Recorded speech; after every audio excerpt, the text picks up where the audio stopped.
A grand jury selection is underway in Georgia surrounding former President Trump's alleged interference in the 2020 presidential election. The center of the case is Trump's infamous phone call to Georgia's Secretary of State. Trump allegedly asked him to find more than 11,000 votes so he could win the Peach State.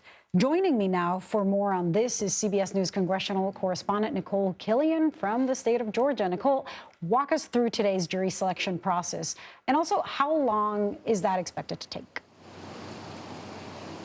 Well, this is the first day of the grand jury term. Grand juries here in Georgia, regular grand juries, that is, typically serve for 2-month intervals. So this is the start of that first 2-month interval for the months of July and August. And so basically there has been a large group of prospective jurors that have been called. We saw District Attorney Fani Willis address them, as did the presiding judge, Robert McBurney. And so basically they're just going through a process of trying to select these jurors and determine who ultimately will sit on these panels. We expect 2 juries to be seated during this 2-month window, one of which may ultimately decide whether or not to indict the former president.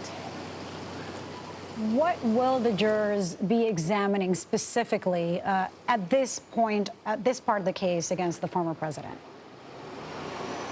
Well, as you know, this has been a pretty exhaustive investigation that has really been going on now for the better part of 2 years. And at the center of it is what you referenced, that phone call where former President Trump called Georgia's Secretary of State, Brad Raffensperger, and asked him to find the votes to try to overturn President Biden's victory here in the state. But this has really developed into a much more sprawling case beyond just that one call. You know, this also involves some of the former president's allies and whether or not they pressured Georgia state officials to change the outcome of the election. This also delves into an alternate slate of electors, which of course we have heard about through the course of, for instance, the January 6th investigation. And we know some of those false electors who have been targets of this particular investigation here in Georgia have accepted immunity deals. And then there's also a probe into voting machine breaches and voting equipment breaches in one county here in Georgia. So this delves into a number of different avenues, which is why if there are indictments in this case, it could be more than just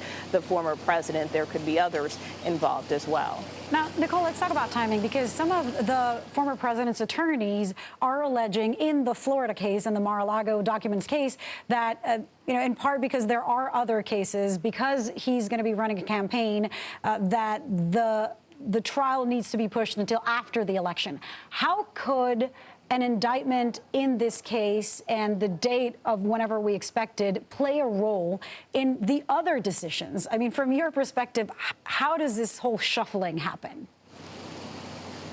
Yeah, well, it is going to require a lot of juggling in terms of the calendar, but the district attorney here, Fani Willis, has made clear that that federal case will have no bearing really on her investigation. Where we could see an impact is if there is a charging decision, if the former president is indicted, then of course that could potentially affect the trial schedule. And the district attorney has made clear that she intends to make her charging decision sometime this summer. At this point, we're expecting sometime in early to mid-August, which is why they're trying to seat this grand jury now, because they will hear evidence from the district attorney and then ultimately return a decision as to whether or not the former president should be indicted or whether he should not be prosecuted. And so at that point, of course, if he is indicted, then of course they've got to set a trial date, and that will involve another set of decisions where the presiding judge here will have to decide when to schedule things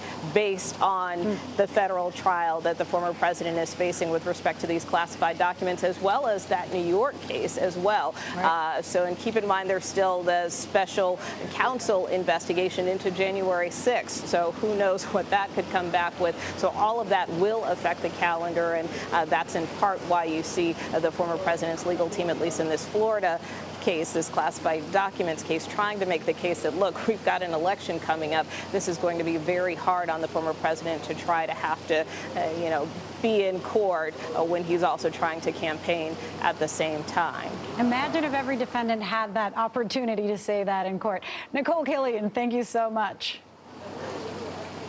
You bet.